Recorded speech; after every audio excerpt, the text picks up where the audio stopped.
Don't engage alone. We do this together.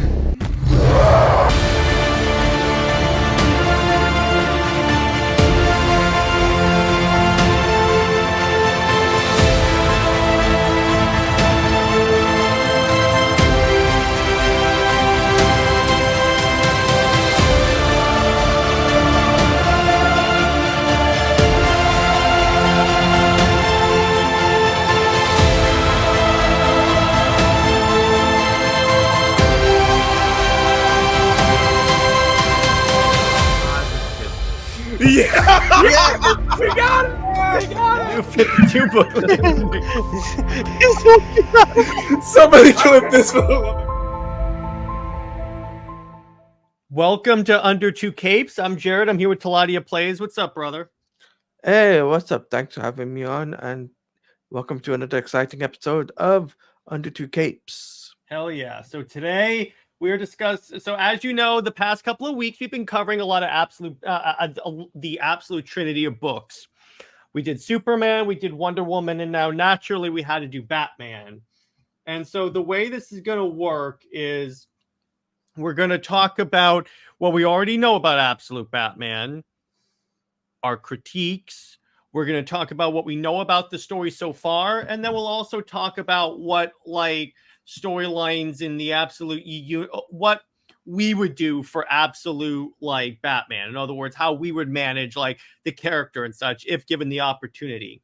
So let's start with a little more background info on Batman. Now, so they finally explain what that cape is. So you know what the cape is actually supposed to be? Here's the thing about it. Mm-hmm. In a way, it undermines a lot of this is supposed to be a Batman that's not well off, because it's essentially a programmable cape where it can assume different amounts of shapes. Yeah, go ahead. So basically, Batman Begins. Yeah, I was literally about to say, yeah, it's essentially Batman Begins, and I'm like, it's cool. Actually, no, but the way the cape looks is not cool. He looks like Stiltman, or as the fandom have started calling him, the Batman who lifts. But ultimately, I'm looking at this, and I'll share the design. So Scott Snyder was on Casually Comics recently, and he was talking about this. So essentially, here how it's essentially like Plastic Man, how he can change his shape and stuff into a variety of different things, like a hook, a shield. So I take it that this is kind of like the utility cape essentially, and I'm like, okay, that's fine, but you could have made it look better, bro, right? Yep, definitely. Go ahead. I was gonna say it's gonna be interesting if it's doing different shapes. Mm-hmm. What I also was gonna say is I'm just thinking about it. It obviously I don't understand why is it tied around his arm. I don't no. I think that was just for the art, because if you look at some of the art here, it's not tied around his arm. No, it isn't. No. Or I have a better image. So here's the cover. I think that this is not part of the cape. He's just holding it like that in this image. Oh, but okay. Yeah, so there is that, and apparently he always works out, so that explains his jackedness. And Alfred is apparently a tactical guy with essentially Deathstroke, and I'm like, wait, what? I don't mean that to say that Alfred is Deathstroke. What I mean is that he's kind of like this guy that wears a lot of tactical gear everywhere, kind of like Deathstroke. Right. Okay. Interesting. But see, my problem with this starts with this logo, because in no way does it resemble a cape. Now, a bat. Now, they did explain that it's essentially, this is a piece of steel, and he can detach that and essentially make an axe out of it, and that's essentially what the thing actually looks like. Which that itself is actually kind of cool. Yeah, I know it's cool, but Batman with an axe, Not so keen. Well, it's just, so it's a Batman that used a lethal weapon. But the other thing that's interesting about it is, so I think they're taking the concept of, remember in Arkham Knight when the Arkham Knight first shows up and he goes, "Don't aim for the logo. That's like where the armor is strongest." Again, I think that's where Scott Snyder is getting this from. The problem is, I mean, even it's kind of funny in the Jim Lee cover, it looks like more of a bat and less of a like rectangle, because it's got a little bit more like wings here. Over here, it literally just looks like a rectangle, and I'm like, nothing about that, short of the color scheme and the wings, screams Batman. Yeah, it like it doesn't scream Batman when you look at it like that. You're right. So, only time will tell when we read the issue and cover it on the channel. I think like what it would look like in the issue by issue, because don't forget it's not going to be Scott's. It's not going to be the same artist. I'm sure it'd be a different artist. Well, for right now, this is the artist for the book. Right. Yeah. Which I wish. Well, hopefully they'll modify the logo to make it actually look like a bat, or like maybe that's just the angle of it. But still, the other thing I don't like is I don't like this massive tanked out Batman, honestly, because the thing about Batman is that he doesn't need to be built like a tank to like take a punch and like essentially act like a tank. He just is Batman. And plus, he's supposed to be, for the most part, stealthy and stuff. And that does not say stealthy at all. No, it does not. Like, it sounds more like he's going to jump 2 feet in and start a fight. Yeah, I mean, in terms of the story, because now here's the thing, and then we have a story thing to talk about, a little bit more of the details of Batman. It's actually in this article. So it says here, so here's Batman. So what we see here is, I'm just going to scroll down. Okay, Snyder's brick house built Batman grew up in Park Row, aka Crime Alley. Okay, so he is tying the origin to Crime Alley rather than the wealthy estate of Wayne Manor. His mother, Martha Wayne, actually, you know what? Yeah, since he said it, since like it's in there. Why did you say that name? There you go. All right. His mother works in the mayor's office, and his father, Thomas Wayne, is a teacher. Absolute Batman has no resources beyond his intelligence and determination, Snyder said, making him similar yet wildly different from his counterpart in the core DC universe. Now, that is true. He still the one part that is consistent with Batman is his like intelligent mind that he has always featured. Like, I wouldn't be surprised if this Batman has contingency plans. Like, what they could do, this is my first thing. So we know that they updated and said that like these books aren't going to cross over that much in the beginning. What they can do to make this at least feel like it's like a regular universe, what they could do is essentially have it where like Batman's like on his computer and is at home, and he's seeing like articles talking about this woman with a giant sword, this dude that has like a cape that's made of dust or something like that. Essentially reference the other characters, because then you can also have like he has a file in his computer called the Babel protocols. Oh yeah. So you can do that early, because then it really establishes that yes, this is a different Batman, but in a lot of ways it's the same. And that's what Snyder says here. We want it to feel like Batman, but the core idea that he is anarchy, not the system of his adversaries, are more systemic. It's so freeing. He's an underdog like never before, a scary folk hero. He's no one as Bruce Wayne, which is why he can be so big. No need to pretend in a tux, because he's just a guy on the subway, which means he's also everyone. Now, that is true. And they played on this in the Nolan movies where Blake, and I'm going to reshare this, where essentially Robbins asks him, well, why did you have a mask? And he goes, the idea was because that way, even if I died, they would never know if they took out Batman, because anyone on the street could be Batman. I mean, even I could be Batman. Oh, I can imagine you as Batman. Oh, thank you. I really appreciate that. Yes. And I would have a beard under the cowl, and it's basically the Affleck suit. But the thing, so what I'm trying to say here is that this Batman really takes a lot of inspiration from the Christopher Nolan movies, which I like. That's a cool thing. I think this Batman is kind of a mix of the Nolan movies and the Snyder movies. Snyder, in terms of, yes, Affleck was not as jacked as this Batman, but he was more of like a brawler, of like a tanky Batman. And the Nolan Batman was more on the legend of Batman, which actually works really well with this character, with this version of the character. But again, I just think they went a little overboard with the giantness and the cape, honestly.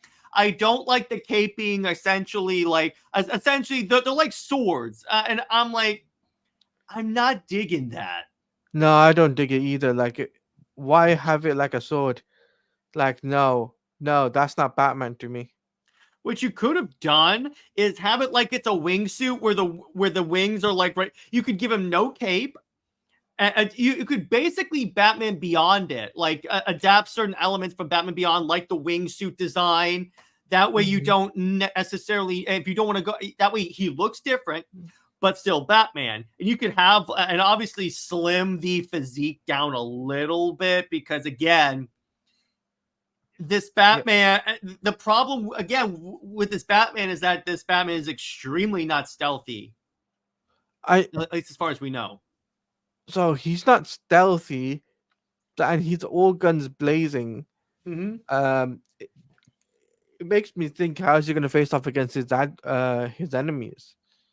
Well, then again, what I think what Snyder did say, and I mean Scott Snyder, not the god of DC, Zack Snyder, is that these characters, while they're starting off way different from our regular characters, they're going to get to that point where they become more like the mainstream characters, which that would be interesting to see this Batman grow, because that's the cool thing about this Batman, is that now what we're able to do, the fact that this is essentially rebooting from the very beginning, and this is why like initiatives like the New 52 worked. If they actually rebooted Batman, what this does is it gives you the opportunity, like me. So let's say I never read a Batman comic before. What this allows me to do is have an opportunity to like grow with this Batman. And then eventually, as long as they keep it relatively consistent with the way the main character is, with the way the main universe Batman is, then I can then transfer over to those books and go, okay, you know what? I'll check this out. I'll check this out. Okay, this is pretty much Batman. Yeah, definitely. Go ahead. No, you go first. And I was just going to, again, the same goes with Absolute Superman and Absolute Wonder Woman. Because if this works, now again, that's a big if, because DC has a lot of big potential with like the Absolute Universe and like with the DC U and James Gunn verse. The problem with DC is that they really do not take advantage of the fantastic golden opportunity they have. What do you think, Teladia? Yeah, they could have done so many different things with Batman, but they never did. Mm-hmm. And they've gone with something which not many people are pleased about. Mm-hmm. And they need to make that drastic change, in my opinion, but they're not going to change it. That's the thing. Well, what they also shouldn't be doing is, even Scott Snyder was like, every tweet critiquing this, the logo grows. And I'm like, I know what you're doing, dude, but you're kind of sounding a little bit like an a-hole in that case, and it's not really helping your case. No, it isn't. Now, now again, I will say though, again, the potential is there, because a Batman that people can grow with and then like essentially advance, if you will help. Now, of the three absolute books, I think this has the most potential to. I'm going to make a prediction. This is going to be the highest seller purely because it's Batman and it's Batman by Scott Snyder. Those two factors really 100%. I'm going to say 95% sure because again, you can't be certain of anything in the comic book industry. Mm-hmm. Yeah, exactly. That too. But I can say with the fact that it's Scott Snyder and it's Batman, of the three, this stands the most potential to be the highest seller of the three and maybe even the absolute line. I would have to agree with you. I think Batman would be the highest seller out of all three books, or sorry, out of all five books, because we still got Flash and Green Lantern still to come, right? Mm-hmm. So I still believe Batman will outsell a lot of these books. It's a shame because the other books that we covered so far, right, in terms of coverage, I think they both look good, Superman Mm-hmm. and Wonder Woman. So yeah, that works too. And yeah, the Wonder Woman looks good. I will say, no surprise, the Jim Lee covers are the best. of course, this looks like Batman, a little more beefy, but this 110% looks like actual Batman. agreed. It looked like Batman, the long pointy ears. Mm-hmm. Obviously, I'm still not a fan of the axe thing, but still, at least it looks Batman. So Also, where is he keeping the handle of the axe? Is what I want to know. that's what I want to know too. Where do you keep the handle of the Does axe? it fold up and go into his utility belt? But still, I'm like, where are you keeping that, bro? Who knows? Maybe in his back pocket or whatever. Back pocket, yeah. He probably has a contingency pocket for all of his stuff. Which, again, but it looks pretty cool. Now let's transition to the second part of the episode. How would we do Absolute Batman? Now, my idea is kind of so in the new 52, when they did the Court of Owls storyline, they essentially introduced this idea of the Talon, and it was essentially they were going to recruit Dick Grayson to be their assassin. Now, what I would say is we do the death of the Waynes, but then Bruce is taken by the Court of Owls, and they essentially the part of the League of Shadows that normally trains Batman, that goes to the court. So, in other words, Batman is a former Talon of the Court of Owls. Now that's interesting. Yeah, because then you can deal with you can make the Court of Owls because you can essentially do the Court of Owls is this Batman's League of Shadows essentially, and that way you could tell a lot of really cool stories in there. How about you? How would you do an Absolute Batman? Now, bear in mind it has to be drastically different from the previous. So obviously, I would do Court of Owls as well, right? Mm-hmm. But I would make them the people that look. Thomas and Martha Wayne were part of the society. Now they introduct Bruce into that society, but Bruce obviously over time did not like the society, so he hated it. But he has the skills from the Talons and whatnot. So, and you can even have it where they send him into Gotham to essentially be their agent. And you can kind of have it where Batman's a double agent. He essentially he does Talon stuff, but it doesn't sit well with him, the killing and stuff. Yes, this Batman for a drastic change would kill. And then he could go he starts relatively preparing, he makes the Batcave without them knowing. He makes all these little things. Then eventually at the end of the run is when he rebels against the court and says, I'm done with this. And then he reveals his Bat family. I remember that.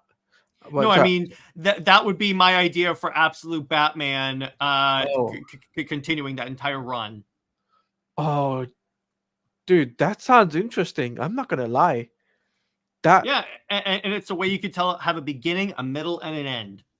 Yeah, I would actually do what you do then, if I'm honest with you, because it's really interesting story, and I think a lot of readers would pick it up and they wouldn't complain.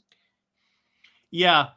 And with this, even Scott Snyder is hoping for a years-long run. He says none of these are mini series. These are going to be like 100% like ongoing series. Yeah. Now, again, that's all well and good, but in terms of in terms of sales, yeah, it could turn out. It may not turn out that well. Because if like pre-orders are to be believed, the problem with DC's all-in initiative is that this is like the third time DC has said we're all committed to the initiative. So why would the audience take them seriously or believe them at this point? I mean, they don't. That's the thing. Yeah, they don't. Particularly when you deal with WB, because WB has proven they don't care about DC. So why would we? Well, we need the other we need the other Snyder to say, to say what he needs to say about WB. The other Snyder. Oh, you mean essentially, you want the other Snyder to say this? Dweeb. Well, that too. But I clicked on the wrong clip. You mean you want the other Snyder to say this? Yeah, second Warner Brothers. Yes, I do. I agree. That's a good one. Because yeah, and honestly, how long do I think these three will go? Now, let me ask you this, Teladia, real quick. Now, we've done all three ultimate absolute Trinity members. Which one are you the most interested in? Superman. Okay, well, that's no surprise because you are the Superman guy. I would have to say Superman. Then it would be Wonder Woman because of the story that it's a different story. Batman's just a normal dude on a city street, right? And I mean, see, and yeah, I do agree with you. I mean, this stands this a little bit of like the most potential that this could actually turn out well. So we'll see. Of the ones that I think will last, it's 100% the Scott Snyder one is going to last. 100% Scott Snyder on Batman. That's not going anywhere. Agreed. But I mean, in terms of like, there's not that much I can say about this, except now what I would do, another way you could do this in terms of like character design, if you wanted a programmable cape, you could actually experiment with like hard light, kind of like same concept of a Green Lantern ring, but not obviously don't make Batman a Green Lantern. But you could have, well, obviously, but here's the thing though. Here's the problem with the programmable cape thing that this Batman's using is that he's supposed to be a down as luck Batman. And I get that it's like, well, he's a smart guy. Yeah, that's all well and good. The problem with that is that then the minute he starts like getting components that could be used to make this cape, someone's going to like pick up on that and go, okay, so this guy's been looking into this type of cape. So I'm like, what the heck? So I'm like, it's not necessarily like, I think the best idea, but we'll see how they execute on it. Now, the other thing that I want to talk about here when it comes to Absolute is the idea. So Scott Snyder did a short actually on the Comic Pop channel. And the way he described the All-In initiative was kind of interesting. He calls it New 52 meets Rebirth. Now, half of that's a good thing. Half of that is a really crappy thing. I can't believe you mentioned that. I know. See, all right. My thing about this is, okay, what I think he means by Rebirth, because Rebirth was not a hard reboot, New 52 was. I think it's the idea that they're not completely rebooting the universe, but what they're doing is they're essentially soft rebooting and giving like new jumping on points for books. And that works. It's just, here's the thing. You should have at least reset them to number ones because number ones always sell better. Yeah, number one, do sell better, but then he's got to be consistent with these books. That's the only thing I'm worried about. Yeah, that's the other thing, because I'm like, okay, assuming that because because all of these great initiatives start off good, Yeah, but then what normally happens is they essentially the books start to become late and the audience just checks out. How do I know this? Well, actually, it happened in, like, well, for one thing, the image revolution, because you had, so at the time it was Todd McFarlane was the only one of the original Image founders, meaning Jim Lee, Rob Liefeld, Alan Silvestri, were the only ones that were getting their books in on time. And when you have books that, like, nowadays, some books are announced or crowdfunded but take 3 years to come out. Yes, 3 years. That is accurate. that's a long time. Yeah, but the thing is like, when it comes down to this, if they can keep it consistent, which they might, it just depends on how far along they are in the planning, because that's partly why, like, Tom King's Wonder Woman hasn't gotten delayed or anything like that, because he wrote, like, many issues ahead. Yeah, you're not Now, wrong. yeah, the thing about this is, what's going to determine if this thing lasts is, again, the sales. Because now, do I think that this is going to sell better? At first, yes, because this is a fresh point. These books are starting off from number 1. That's the difference. Number 1, not number 2, not number 18, Not number number 1. zero, not number zero either. Because remember, Technically, the DC All-In Special is number 0. yeah, but remember, Jared, in the New 52, they had number zeros. Yeah, which was the origin of all these different characters. Yeah, so I'm just saying it's not gonna have that this time around. Yeah, it's essentially kind of not going to have that, which I'm like, okay, fine. Now, to get into that, so Teladia, now let me ask you this. I've talked enough. What do you think? So your general thoughts on the Absolute universe so far, its characterizations, what you would like to see in it. Go ahead. So already digging Superman, Wonder Woman, their characterizations, what they've got, their backstory. Um, for Batman, I'm a bit concerned about because he's a normal dude playing or normal dude being Batman. I was about to say play Batman because I don't know what it is. It just reminds me of Christopher Nolan's Dark Batman Begins film, right? And I I'm still wondering as well. It's like, is Lucius Fox gonna be involved in this to prep up Bruce's bat suit? Because even though he's a common man, who's gonna be the one to prep up the bat suit? Remember? Mm-hmm. So obviously, I have got that concern there. Um, I am intrigued to find out about his you know his kind of origins with Jonathan and Martha Wayne, and I'm also interested to Wait, see if Jonathan and Martha Wayne? did I say Jonathan Martha Wayne? The Sorry. Jonathan Martha Wayne. You are a Superman fan. Yeah, sorry. I've just been thinking about Superman way too much for the last few days. There is no Um, such thing as thinking too much about Superman, but okay. but yeah, Thomas and Martha Wayne, right? Mm-hmm. I'm wondering their backstory, and I wonder as well, are the Court of Owls going to be involved in this?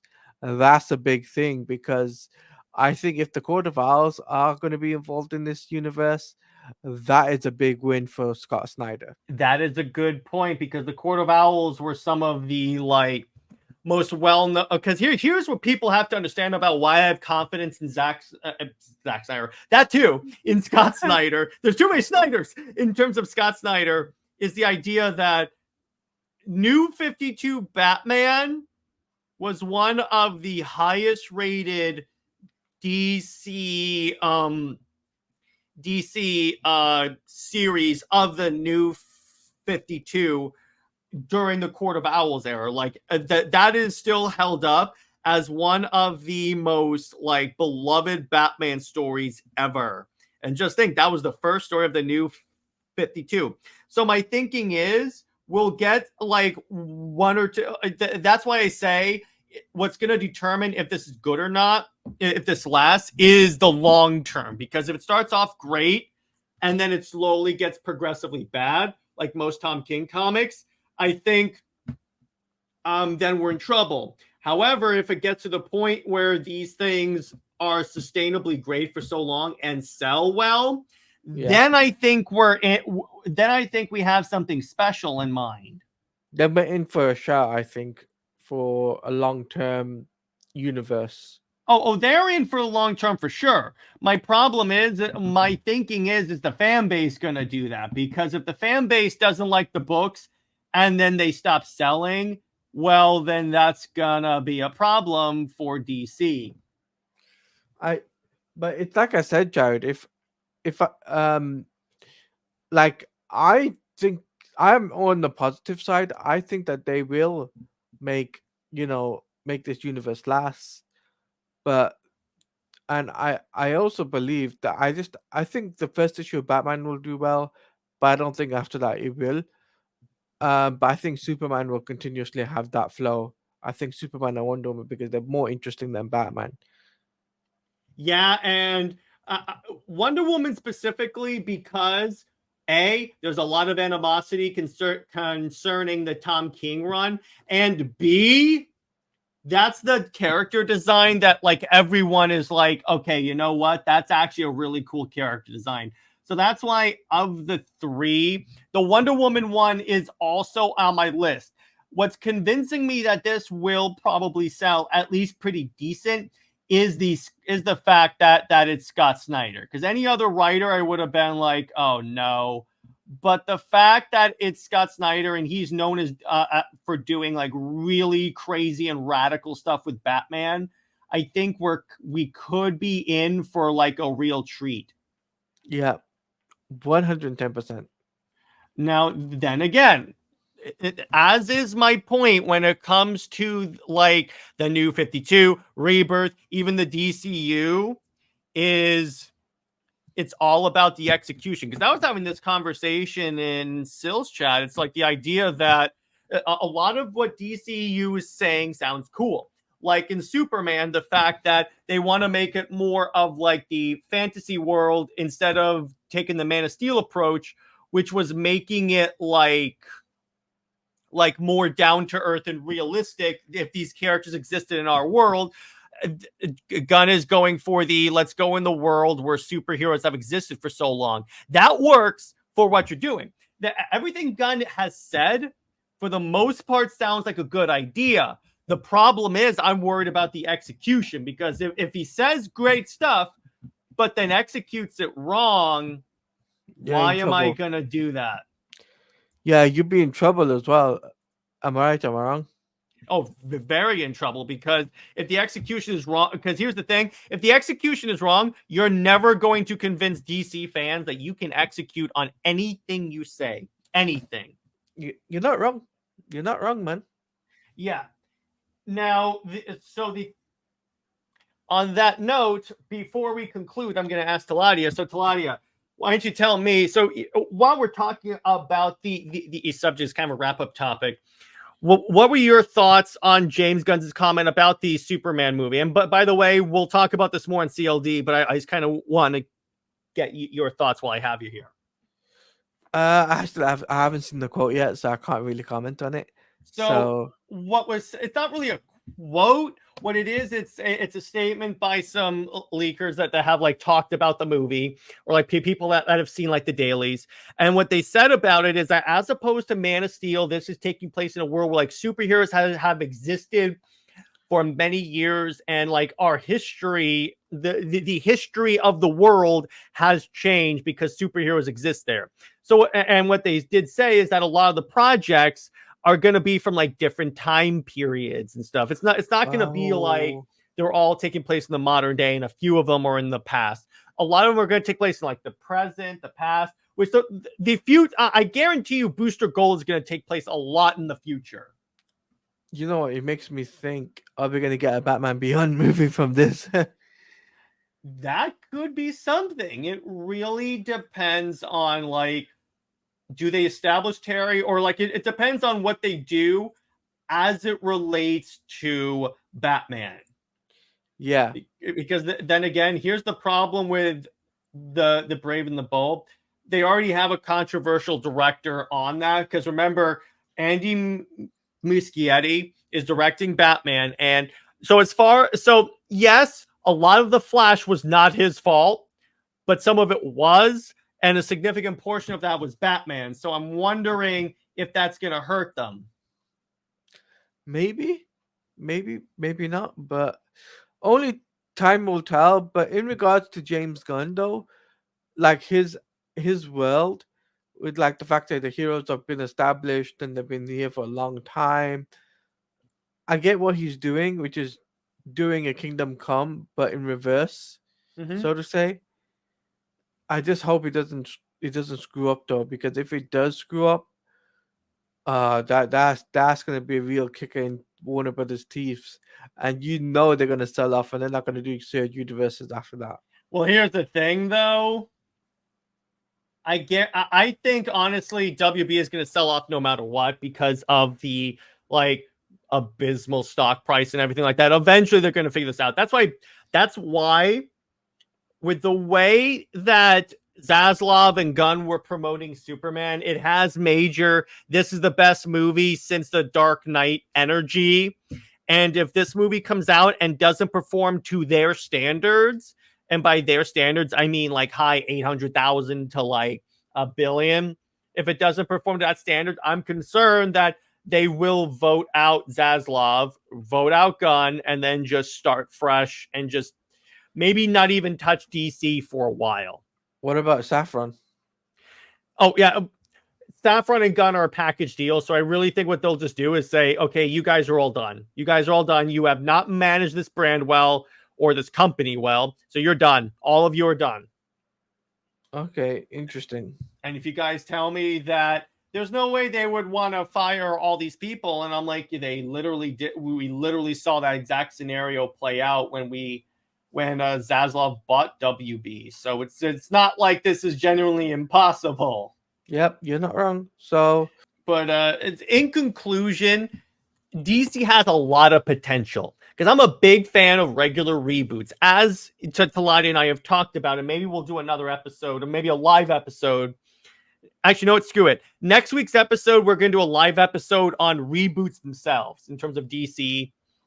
Less Marvel, because Marvel really doesn't like reboot the timeline. But we're going to do this because here's the thing. The advantage, again, I'm going to restate this. The advantage the Absolute Universe has, the universe specifically, is that it's starting fresh. That's partly why the Ultimate line is doing so well right now, and why it did so well the first time Marvel did it, because you do not have to worry about the 75 plus years to 80 years of continuity. You can just pick up Absolute Batman 1, Absolute Superman, Absolute Wonder Woman number 1, period, and just be done. That's it. You're good. You're 100% good. Read to your heart's content. And then from that, you can use as a gateway book to the other, like, to like the main line. That's what I did. Okay. So in other words, potential's there. So to Teladia, your closing thoughts? Well, I haven't got much really, because you've said what I had to really say, really. Mm-hmm. All right. Well, in that case, so Teladia, where can we find you, and what have you got coming out on your channel? And again, this is coming out on Friday. Yep. So this was a great episode, guys. Make sure you do leave a like, comment, and subscribe to Jared's YouTube page. As for my channel, you guys can come to Teladia Plays on YouTube and check me out on Twitter, Teladia Plays _. What I got coming up on my channel is that I'm going to be doing a live reaction to Batman Cape Crusader episode 6 with Jared. So if you want to come over and check us out for that, so please come over for that. And then obviously next week on Tuesday will be members panel stream. And then Wednesday is Snyder Fans Read Comics. All right. And then in terms of for Comics League, so you guys should have already seen the interview that I did with Samsara Comics about his book and a lot of the and what we're going to talk about Wonder Woman and probably Snyder stuff. And in terms of Comics League Dark is tonight, so be sure to just show up for that.